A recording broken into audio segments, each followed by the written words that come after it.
Hola a todos, esperamos que se encuentren bien. Muchas gracias por estarnos acompañando en un nuevo video de nuestro estudio al libro de Apocalipsis. Acá comienza entonces nuestra sexta clase, que lleva por título La mujer y el dragón. Y hoy día vamos a estar en los capítulos del 12 al 14. Y vamos a estar en el cuarto ciclo literario. A partir de este ciclo, Juan ya corre el velo, se produce el Apocalipsis, la revelación, y Juan ahora, a partir de este ciclo, nos empieza a hablar del significado más profundo, del significado espiritual, de todo lo que ya nos describió en los tres primeros ciclos. Y entonces, en este cuarto ciclo de la mujer y el dragón, Juan nos va a mostrar nuevamente toda la historia desde la primera hasta la segunda venida de Cristo, que en el fondo es la historia que le toca vivir a la iglesia del Señor. Y en este ciclo Juan nos va a mostrar que desde el principio de la historia, Satanás buscó destruir la simiente santa y ha perseguido al pueblo de Dios, levantando imperios basados en poderío político, económico y militar. Sin embargo, el Evangelio es predicado y Cristo regresa para gobernar y juzgar junto a su pueblo.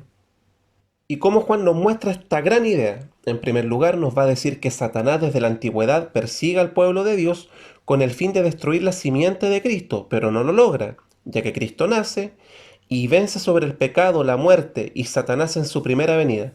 Y acá vamos a estar en el capítulo 12 del versículo 1 al 12. Pasamos a leer entonces el capítulo 12, versículo 1, que lleva por título La mujer y el dragón. Apareció en el cielo una señal maravillosa, una mujer revestida del sol y con la luna debajo de sus pies y con una corona de 2 estrellas en la cabeza. Esta mujer simboliza, representa al pueblo de Dios de toda la historia, tanto del Antiguo como del Nuevo Testamento. Y dice que es una sola mujer, o sea, es un solo pueblo. No es que Israel es un pueblo distinto y la iglesia es otro, no. Es un solo pueblo, el pueblo de Dios. Tanto los israelitas, los judíos que han creído y los gentiles que han creído y forman un solo pueblo. Y dice que esta mujer, ¿cierto?, estaba revestida del sol, o sea, es una mujer o una iglesia gloriosa, exaltada por la gloria de Jesucristo que está con ella. También dice que había una luna debajo de sus pies. Esta luna simboliza el paso del tiempo, o sea, esta iglesia, este pueblo de Dios, ha permanecido a lo largo de la historia y permanecerá hasta el final porque el Señor es quien la sustenta. Y también dice que tenía una corona de 2 estrellas. O sea, el 12 nuevamente simbolizando el pueblo de Dios, y acá nos dice que este pueblo es victorioso. Por eso tiene esta corona. Versículo 2. Estaba encinta y gritaba por los dolores y angustias del parto. Esta mujer estaba encinta, estaba embarazada. ¿Y por qué? Porque el pueblo de Dios justamente en la antigüedad, en el Antiguo Testamento, cargó la simiente de Jesucristo, ya que Jesucristo nació del pueblo de Israel. Por lo tanto, en el pueblo de Israel era quien portaba, quien traía esta simiente santa. Entonces Juan nos muestra que esta mujer va corriendo por la historia cargando la simiente de Jesucristo y pasa por la historia una mujer tras otra. Y ahí está Sara, por ejemplo, que no podía tener hijos, pero Dios le permite hacerlo. Está la mamá de Moisés salvándolo, ¿cierto?, de la muerte. Está Ruth también, que casi muere sin descendencia, pero finalmente Dios le dio la descendencia y así podemos ver cómo la simiente de Jesucristo, a pesar de muchos obstáculos por momento y de parecer que por momento era eliminada, finalmente es preservada porque el Padre, porque Dios la preserva hasta el final, que es cuando finalmente nace. Versículo 3. Y apareció en el cielo otra señal, un enorme dragón de color rojo encendido que tenía 7 cabezas y 10 cuernos, y una diadema en cada cabeza. Este dragón rojo es Satanás. Estas 7 cabezas simbolizan los imperios de este mundo. Todos los imperios de este mundo le pertenecen a Satanás. Todos los imperios de este mundo con valores mundanos que se oponen a la voluntad de Dios. Cuidado cuando usted como cristiano se abandera por alguno de los imperios de este mundo. Cuidado porque nosotros no le pertenecemos al dragón. Nosotros no somos de ningún imperio de este mundo, porque nosotros pertenecemos al reino de Dios. También dice que tenía 10 cuernos, o sea, estos 10 cuernos simbolizan muchos reyes, muchos gobernantes a lo largo de la historia. Y una diadema en la cabeza, una corona. Versículo 4. Con la cola arrastró la tercera parte de las estrellas del cielo y las arrojó sobre la tierra. Nos habla de la caída, ¿cierto?, de Satanás desde el cielo con los ángeles caídos, con los que él fue expulsado desde el cielo, esta tercera parte de los ángeles. Cuando la mujer estaba a punto de dar a luz, el dragón se plantó delante de ella para devorar a su hijo, tan pronto como naciera. O sea, la intención de este dragón, la intención de Satanás, era eliminar este hijo, eliminar la simiente de Jesucristo. Y si nosotros vamos al Antiguo Testamento, podremos ver que este dragón es el faraón que quiere matar a los hebreos. Vemos que este dragón es Amán que aconseja al rey Asuero para que extermine a todos los israelitas. Vemos que este dragón también es Herodes mandando a matar a los niños menores de 2 años. Y así vemos estos y muchos otros intentos que en el fondo son todos los intentos de Satanás por destruir la simiente de Jesús. Y acá podemos ver que Juan claramente ya nos está mostrando el significado espiritual más profundo de todas estas cosas, de todas estas masacres, matanzas, persecuciones. Que en el fondo era Satanás tratando de eliminar la simiente de Jesucristo para que no naciera. Pero no lo consigue. ¿Por qué? Versículo 5. Ella dio a luz un hijo, varón que gobernará a todas las naciones con puño de hierro. Pero su hijo fue arrebatado y llevado hasta Dios que está en su trono. Y acá ya nos habla del sacrificio de Cristo, ¿cierto?, en la cruz, que luego de resucitar es llevado al cielo con el Padre. Y acá ya nos empieza a hablar Juan de la primera venida del Señor. Empieza a abrir este ciclo entonces con la primera venida de Jesús. Versículo 6. Y la mujer huyó al desierto, a un lugar que Dios le había preparado para que allí la sustentaran durante 1260 días. Volvemos al 1260 días, o 3 años y medio, o 42 meses. No olvidemos que es el tiempo entre la primera y la segunda venida de Cristo.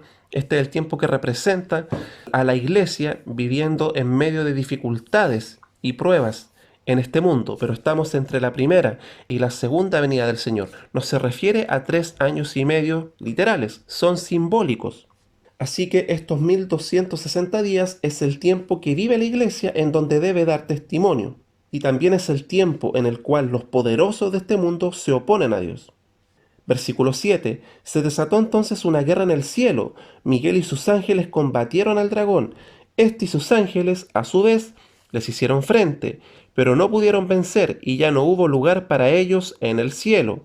Así fue expulsado el gran dragón, aquella serpiente antigua que se llama Diablo y Satanás, y que engaña al mundo entero. Junto con sus ángeles fue arrojado a la tierra. Acá Juan está describiendo la victoria de Cristo en su primera venida. El mismo Juan en su evangelio cuenta que Cristo, la noche antes de ser entregado, dice: el príncipe de este mundo ya está para ser echado fuera, o sea, su autoridad y su poder los va a perder. ¿Por qué? Porque Satanás en la antigüedad había gobernado a sus anchas en todas las naciones durante el Antiguo Testamento, antes de la venida de Jesús. Y todos los imperios y reyes de la antigüedad fueron gobernados y dirigidos por Satanás. Babilonia, Roma, Siria, etc.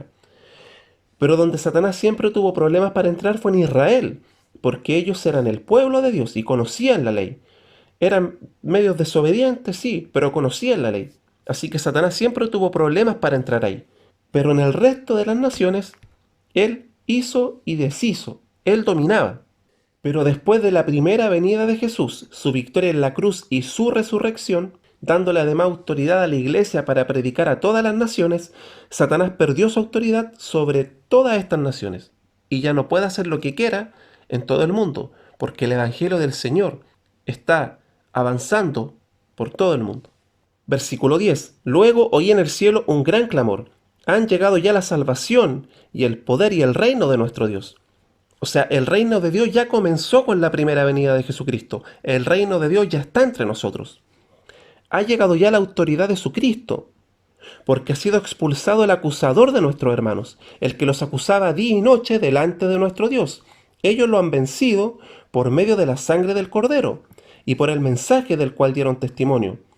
No valoraron tanto su vida como para evitar la muerte. Por eso, alégrense cielos, y ustedes que los habitan. Pero ay de la tierra y del mar. El diablo, lleno de furor, ha descendido a ustedes, porque sabe que le queda poco tiempo. O sea, una vez que Satanás fue derrotado ya por Jesucristo en la cruz y en la resurrección, él, como sabe que le queda poco tiempo, desesperadamente trata de matar a la iglesia, pero no puede, porque Dios la sustenta. Y ahora lo segundo que nos va a mostrar Juan es que Dios protege justamente y sustenta su iglesia hasta la segunda venida de Cristo, aunque Satanás intenta arrastrarlos con mentiras y persiga a los creyentes en distintos lugares y momentos, entre la primera y la segunda venida del Señor. Vamos a estar en el capítulo 12, del versículo 13 al 17. Cuando el dragón se vio arrojado a la tierra, persiguió a la mujer que había dado a luz al varón, o sea, persiguió a la iglesia. Pero a la mujer se le dieron las dos alas de la gran águila para que volara al desierto, al lugar donde sería sustentada durante un tiempo y tiempos y medio tiempo lejos de la vista de la serpiente. O sea, Satanás intenta atacar a la iglesia, pero Dios, ¿cierto?, es que Él la protege y la sustenta. Por eso que Juan nos da esta imagen, ¿cierto?, de la mujer llevada al desierto, recordándonos cuando Elías se fue al desierto a ocultarse del rey Acab y fue sustentado y cuidado y protegido por Dios. Acá la idea es la misma. El Señor es quien cuida, protege y sustenta a su iglesia durante un tiempo, tiempos y medio tiempo. Volvemos a los 3 años y medio que simbolizan este periodo de prueba entre la primera y la segunda venida del Señor, que es el tiempo que vive la iglesia. Un tiempo, un año, tiempos, 2 años y medio tiempo. Ahí están los 3 años y medio. Versículo 15. La serpiente, persiguiendo a la mujer, arrojó por sus fauces agua como un río para que la corriente la arrastrara. O sea, como no la pudo matar, ¿qué es lo que hace? La serpiente, ¿cierto? Por sus fauces arroja agua como un río. ¿Qué es lo que sale de la boca del diablo? Mentira, porque él es el padre de la mentira. Y todo lo que habla y todo lo que dice es mentira, como lo hizo en el Edén con Adán y Eva. Por lo tanto, todo lo que sale de la boca del diablo es mentira. Entonces, esta serpiente arroja mentira, un río de mentiras, un torrente de mentiras que buscan arrastrar a la iglesia. Pero, nuevamente, Dios sustenta y cuida a su iglesia porque dice el versículo 16 que la tierra ayudó a la mujer, abrió la boca y se tragó el río que el dragón había arrojado por sus fauces. O sea que Dios libra a su iglesia a pesar de todo, y esto nosotros lo podemos ver en la historia y lo hemos podido ver en la historia. Con falsas doctrinas, falsas enseñanzas, falsos maestros, herejías que se han levantado a lo largo de la historia, pero finalmente la iglesia ha permanecido. Y uno de los momentos en que se pudo ver más claramente esto fue por allá por el siglo XV, en donde la iglesia parecía totalmente perdida, el evangelio al parecer había sido totalmente derrotado, ya que la única iglesia cristiana era la iglesia católica, que era una iglesia corrupta, inmoral, totalmente alejada del evangelio. Y en ese momento todo hacía parecer que la iglesia había sido derrotada y el evangelio había sido exterminado. Satanás había triunfado, pero Dios levanta un grupo de hombres que fueron los reformadores que él usó, liderados bajo un tal Martín Lutero, y que Dios los usó, y muchos de ellos perdieron la vida, y Dios los usó para recuperar el Evangelio, para volver a la palabra de Dios, para volver a la Escritura. Y ellos rescataron el Evangelio, Dios los usó para rescatar la iglesia de todo este torrente de mentiras en que Satanás la había arrastrado. Así que el Señor preserva y cuida a su iglesia, a la verdadera. Si usted ve otras iglesias que están desviadas, no se preocupe porque esa no es la iglesia del Señor. Versículo 17. Entonces el dragón se enfureció contra la mujer y se fue a hacer la guerra contra el resto de sus descendientes, los cuales obedecen los mandamientos de Dios y se mantienen fieles al testimonio de Jesús. O sea, como Satanás no puede destruir la iglesia, él va ahora a perseguir y a matar a los creyentes. Y por eso hay persecución contra la iglesia entre la primera y la segunda venida del Señor. Lo tercero que nos va a mostrar Juan es que Satanás levanta imperios poderosos que blasfeman contra Dios y persiguen a la iglesia. Vamos a estar ahora en el capítulo 13 del versículo 1 al 10. Y dice, y el dragón se plantó a la orilla del mar. Y esta parte lleva por título La bestia que surge del mar. Entonces vi que del mar subía una bestia, la cual tenía 10 cuernos y 7 cabezas. Esta bestia se refiere a los imperios del mundo, que son los que blasfeman contra Dios. Y esta bestia tiene 10 cuernos y 7 cabezas, o sea, también tiene autoridad, también tiene poder. En cada cuerno tenía una diadema, una corona, y en cada cabeza un nombre blasfemo contra Dios. Nuevamente, blasfema contra Dios. ¿Y por qué? Porque estos imperios dicen, somos poderosos, somos invencibles, nos hemos hecho un nombre, hemos hecho cosas importantes, nosotros aquí, nosotros allá, nosotros, poniendo al hombre como el centro de adoración, blasfemando contra el Dios todopoderoso y soberano. Versículo 2. La bestia parecía un leopardo, pero tenía patas como de oso y fauces como de león. O sea, es un animal que destruye, un animal violento. Versículo 3. Una de las cabezas de la bestia parecía haber sufrido una herida mortal, pero esa herida ya había sido sanada. Con esta herida mortal que había sufrido una de estas cabezas, se refiere muy probablemente a la muerte de Nerón, que fue contemporánea a cuando Juan está escribiendo esto. Muy reciente, Nerón, el emperador romano. No olvidemos que esta bestia entonces simboliza los imperios anticristianos y el imperio del tiempo de Juan era el imperio romano. Por lo tanto, la bestia en el tiempo de Juan era el imperio romano.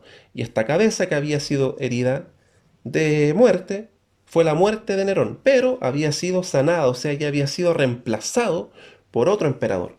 El mundo entero, fascinado, iba tras la bestia. El mundo entero se admiraba, el mundo entero estaba fascinado. Cuidado cuando admiramos a los imperios o las ideologías de este mundo, porque cuando lo hacemos estamos en el fondo adorando al dragón, a Satanás. Y mira cómo lo dice Juan, el mundo entero fascinado iba tras la bestia.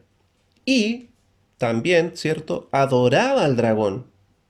O sea, de fondo adoraba a Satanás, porque había dado su autoridad a la bestia. O sea, estos imperios tienen la autoridad de Satanás, tienen el poder de Satanás que los mueve de fondo. También adoraban a la bestia y decían, ¿quién como la bestia? ¿Quién puede combatirla? Cuando nosotros admiramos estos imperios poderosos y decimos, oh, ¿quién puede contra ellos? Oh, son los más grandes, son los más fuertes. Mucho cuidado ahí. Versículo 5. A la bestia se le permitió, ojo, se le permitió. ¿Y quién es el que permite? En el fondo es Dios. Así que Dios es quien permite a esta bestia hablar con arrogancia y proferir blasfemias contra Dios, y se le confirió, se le dio también autoridad para actuar durante 42 meses. Volvemos a los 42 meses, o 1260 días, o 3 años y medio, que simbolizan este tiempo de prueba, de dificultad entre la primera y la segunda venida del Señor. Así que Dios permite al diablo y a sus imperios blasfemar y hacer la guerra también a la iglesia. Versículo 6. Abrió la boca para blasfemar contra Dios, para maldecir su nombre y su morada, y a los que viven en el cielo. También se le permitió hacer la guerra a los santos y vencerlos, y se le dio autoridad sobre toda raza, pueblo, lengua y nación. Versículo 8. A la bestia la adorarán todos los habitantes de la tierra, aquellos cuyos nombres no han sido escritos en el libro de la vida. O sea, los que no son escogidos de Dios van a ser quienes van a adorar a esta bestia, a estos imperios poderosos, a estas ideologías poderosas, que son levantadas por Satanás en la historia. El libro del Cordero que fue sacrificado desde la creación del mundo. O sea que Juan nos dice que el Cordero ya había sido sacrificado desde la eternidad, antes de que todo existiera, dejándonos ver el plan eterno e inmutable de Dios. Versículo 9. El que tenga oídos que oiga. El que deba ser llevado cautivo a la cautividad irá, hablándole a los creyentes. El que deba morir a espada, a filo de espada, morirá. En esto consiste la perseverancia y la fidelidad de los santos. O sea, la iglesia en este tiempo es Elías en el desierto. Eso es lo que está diciendo Juan. Pero el Señor la cuida y la sustenta. O sea, de fondo sigue llamando a la esperanza, sigue llamando a confiar en Dios. Lo siguiente que nos va a mostrar Juan es que Satanás levanta ideologías que son falsa adoración al poder humano. Vamos a estar ahora del versículo 11 al 18. Y esta parte lleva por título La bestia que sube de la tierra. Versículo 11. Después vi que de la tierra subía otra bestia. Ojo, no es la misma bestia que subía del mar. Esta sube de la tierra, es otra bestia. Tenía 2 cuernos como de cordero, pero hablaba como dragón. Tenía 2 cuernos como de cordero, pero en el fondo era el dragón, o sea, parecía el Mesías, parecía el Salvador, pero son mentiras satánicas en la bestia vestida de cordero. Y ahí mostramos, por ejemplo, la imagen de Hitler. Ahí, cierto, podemos ver claramente cómo esto se cumple. No solamente se refiere a Hitler, sino que a todas las veces en que el dragón, en que Satanás se ha disfrazado de cordero, se ha disfrazado de Salvador, pero han sido mentiras diabólicas para engañar a las naciones. Y ahí lo podemos ver claramente en el caso de Hitler, quien se presentó como un salvador, como un redentor para el pueblo alemán. Pero finalmente, sus planes, sus propósitos eran totalmente oscuros y satánicos. Cuidado con abrazar ideologías políticas como salvadoras o ideologías de cualquier tipo, como la gran salvadora o el gran salvador de este mundo. Y hoy día vemos a gente adorando ideologías políticas o ideologías de todo tipo, como verdaderos dioses, como verdaderos salvadores, y hacen una verdadera religión de estas ideologías. Versículo 12. Ejercía toda la autoridad de la primera bestia en presencia de ella, y hacía que la tierra y sus habitantes adoraran a la primera bestia cuya herida mortal había sido sanada. O sea, en el fondo estas dos bestias son lo mismo, movidas por el dragón. Versículo 13. También hacía grandes señales milagrosas. Ojo, también hacía grandes milagros. No todos los milagros son de Dios. Ojo ahí. Incluso la de hacer caer fuego del cielo a la tierra a la vista de todos. Acá nos recuerda el episodio del Antiguo Testamento de Elías con los profetas de Baal, cuando los desafió, ¿cierto? Y los profetas de Baal no pudieron hacer descender fuego del cielo. Pero ojo, que esta bestia sí puede hacer lo que esos falsos profetas de Baal no pudieron hacer. O sea, esta bestia es mucho más peligrosa que aquella de la antigüedad. Versículo 14. Con estas señales que se le permitió hacer en presencia de la primera bestia, engañó a los habitantes de la tierra. Les ordenó que hicieran una imagen en honor de la bestia, que después de ser herida a espada, revivió.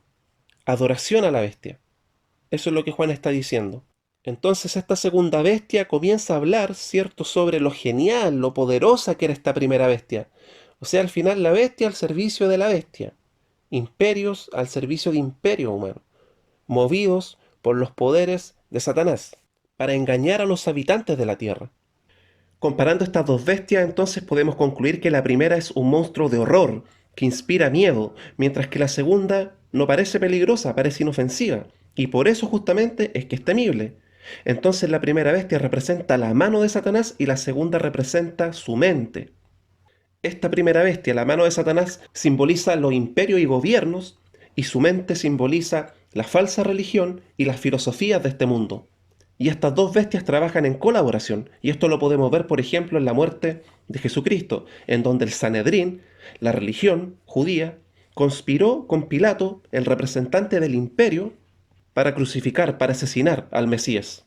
Versículo 15. Se le permitió infundir vida a la imagen de la primera bestia para que hablara y mandara matar a quienes no adoraran la imagen. Además logró que a todos, grandes y pequeños, ricos y pobres, libres y esclavos, ojo, la bestia no hace distinción de clases sociales, se les pusiera una marca en la mano derecha o en la frente, de modo que nadie pudiera comprar ni vender a menos que llevara la marca que es el nombre de la bestia o el número de ese nombre. En esto consiste la sabiduría. El que tenga entendimiento, calcule el número de la bestia, pues es número de un ser humano, 666. Y en esta parte, lo primero que nos dijo Juan en el versículo 16 es que esta bestia no hace distinción de clases. Ojo, no es que los ricos son todos malos y los pobres son todos buenos. Todos llevan o pueden llevar la marca de la bestia. Esa visión de la lucha de clases no es bíblica. La Biblia enseña que el pecado, que es el origen de todos los males, está en todos, tanto ricos como pobres. Y luego nos habla de esta famosa marca en la frente y en la mano y del 666. El 666 simboliza, representa al ser humano. ¿Por qué? Porque ya hemos visto que el 7, que es usado para representar lo divino, ¿cierto?, a Dios, la perfección, lo pleno, lo completo. En cambio el 6 es inferior al 7. No es completo, no es pleno ni perfecto como el 7, es inferior al 7. El 6 simboliza al ser humano, por lo tanto, este 666 en el fondo está recalcando que este número es humano, humano, humano. Además dice que es número de ser humano. Este número representa al ser humano, representa a la persona. Y al recalcarlo 3 veces está poniendo el énfasis en que este número justamente es totalmente humano. ¿Y por qué? Porque se gloría en el poder humano, en la inteligencia humana, en la habilidad humana. Y esa es la ideología humanista y antropocéntrica que hoy día domina el mundo, que quita a Dios del centro y pone al ser humano en el centro. Es la ideología que dice que el ser humano es el centro de todas las cosas y lo más importante. Esa es la marca de la bestia y esa es ideología tanto de derecha como de izquierda, tanto de ricos como de pobres. Está tanto en China como en Estados Unidos. Es la marca de la bestia. Las ideologías humanistas están en todos los imperios de este mundo. Y al final todo esto se resume en lo mismo, idolatría al ser humano y sus propios intereses, sus propios propósitos que van contra la voluntad de Dios, que se oponen a Dios. Por lo tanto, toda esta idolatría al hombre, este 666, es oposición y blasfema contra Dios. ¿Y por qué esta marca va en la frente y en la mano? Porque la marca en la frente simboliza nuestra mente, nuestros pensamientos, nuestra forma de ver y entender la vida y el mundo. Y la marca en la mano simboliza nuestro actuar, nuestras acciones, las cosas que hacemos. Así que esta marca no tiene nada que ver con un chip, no es ningún chip, no es un código de barra, no es una vacuna, ni lo que se le ocurra. No es nada de eso. Juan está hablando de algo mucho más profundo y peligroso que eso. La marca de la bestia son los pensamientos y las ideologías de este mundo que se oponen a Dios. Cuidado con dejarse seducir con los pensamientos y las ideologías de este mundo que van contra las escrituras. Hoy vemos a muchas iglesias adorando los ídolos del mundo. Por ejemplo, en varias iglesias hoy día se adora el ídolo de la prosperidad. Se adora el ídolo de los sueños, ¿cierto? De cumple todos tus sueños y todos tus anhelos.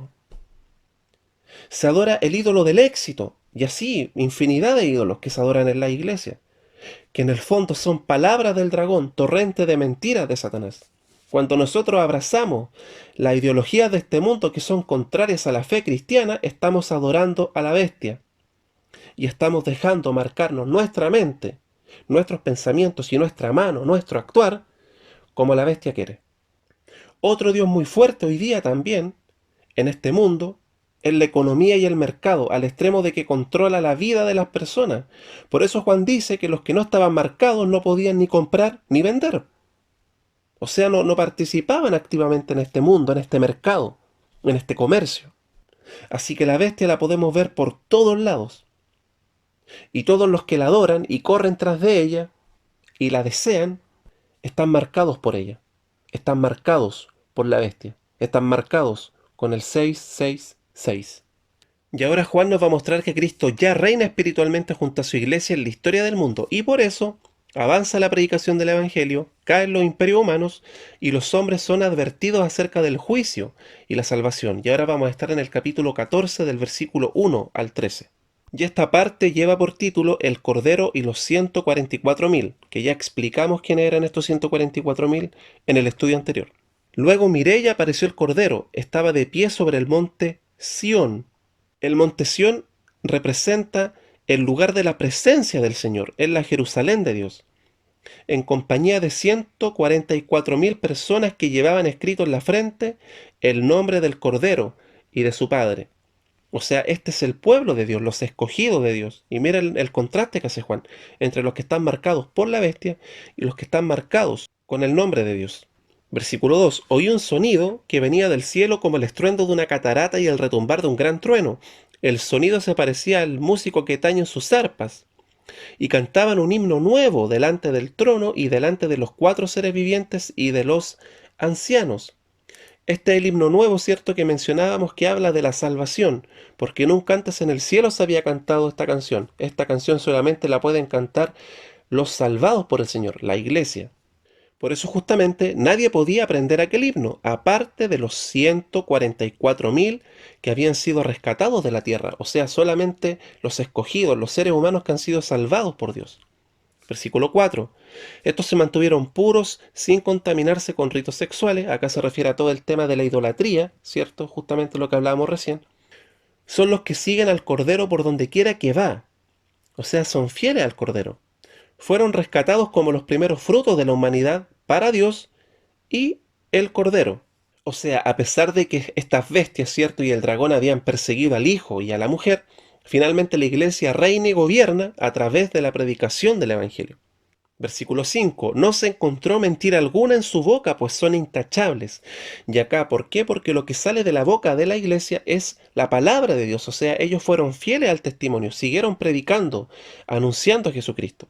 Por eso no se encontró mentira en su boca y son intachables. Los tres ángeles, versículo 6. Luego vi a otro ángel que volaba en medio del cielo y que llevaba el Evangelio eterno para anunciarlo a los que viven en la tierra, a toda nación, raza, lengua y pueblo. O sea, acá vemos que avanza la predicación del Evangelio. Versículo 7. Gritaba a gran voz, para que todos escuchen: teman a Dios y denle gloria porque ha llegado la hora de su juicio. Adoren al que hizo el cielo, la tierra, el mar y los manantiales. Se empieza a anunciar ya el juicio final. Versículo 8. Lo seguía un segundo ángel que gritaba: ya cayó la gran Babilonia.